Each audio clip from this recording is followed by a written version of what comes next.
সন্তান বলবেন, হে মালিক, আমাকে যে শাস্তি দিবে তার দ্বিগুণ শাস্তি আমার মুরব্বী মা বাবাকে দাও। এই জন্যই আল্লাহ আর এক আয়াতে কয়, এই মুমিন, জাহান্নাম থেকে নিজে বাঁচলে হবে না, আহালকেও বাঁচাতে হবে। ইয়া আইয়ুহাল্লাযীনা আমানু কু আনফুসাকুম ওয়া আহলিকুম নারা ওয়াকুদুহা আন-নাস ওয়াল হিজারা আলাইহা মালাইকাতুন গিলাযুন শিদাদুন লা ইয়াসুনাল্লাহা মা আমারাহুম ওয়া ইয়াফআলুনা মা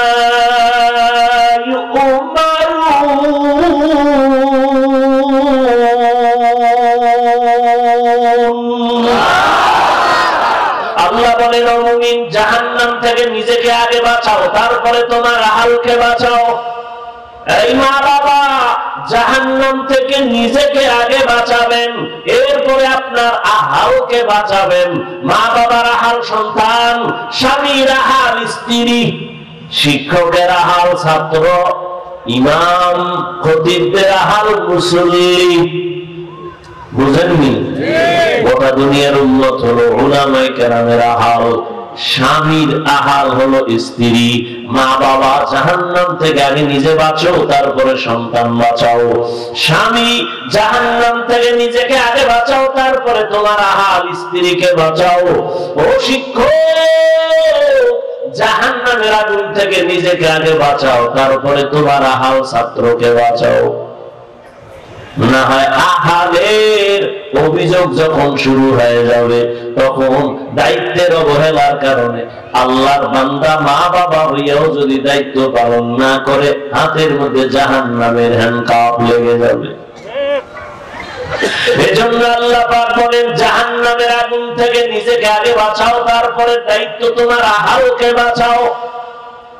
এরপরের দায়িত্ব তোমার প্রতিবেশীকে বাঁচাও, এরপরে সমাজের লোক বাঁচাও, এরপরের দায়িত্ব উম্মতের বাঁচাও। উম্মতের চিন্তা করে, উম্মতের চিন্তা করবে উলামায়ে কেরাম। তুমি তোমার ছেলে মেয়ের চিন্তা করো, তুমি স্বামী তোমার স্ত্রীর চিন্তা করো, তুমি শিক্ষক তোমার সন্তান ছাত্রদের চিন্তা করো। ও আল্লাহর বান্দারা, ও মেম্বার সাহেব, তুমি ওয়ার্ডের চিন্তা করো, ইউনিয়নের চিন্তা করা তোমার জন্য ভালো না। ইউনিয়নের চিন্তা কে করবে?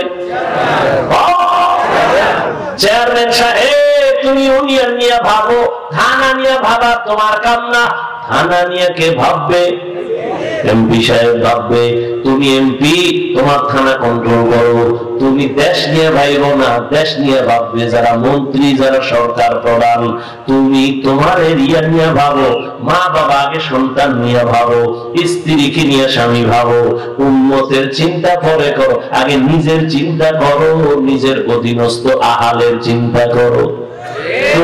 যাও সুন্নতে আহমদ কো জাপা মুহাম্মদ কৈফিয়ত নিসবত রা মান আহাব্বা সুন্নতি কওলে রাসূল মলকায়ে কানা মাই হাম কুন কবুল।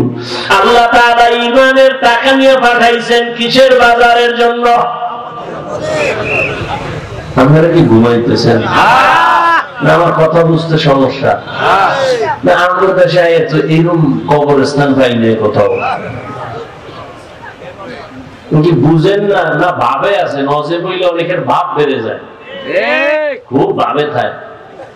সুবহানাল্লাহ কইলে দাম কমে যাবে। আমি তো সম্ভ্রান্ত দামি মানুষ, টাকাওয়ালা মানুষ, আমার সম্মান অনেক। উনি কইলি আমি সুবহানাল্লাহ কম। আল্লাহ হেদায়েত দান করুন।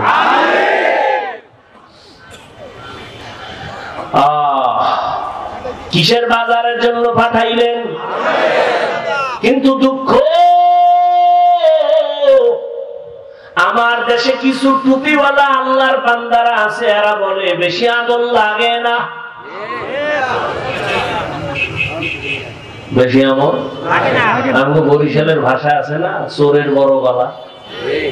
চোরের আসলেই দেখবেন চোরে চিল্লায় বেশি। যারা টাকা পয়সা মাদ্রাসায় দান করে না, মসজিদেও দান করে না, ওয়াজেও দান করে না, এরা হিসাব চায় বেশি। এরকম বেয়াদব নাই?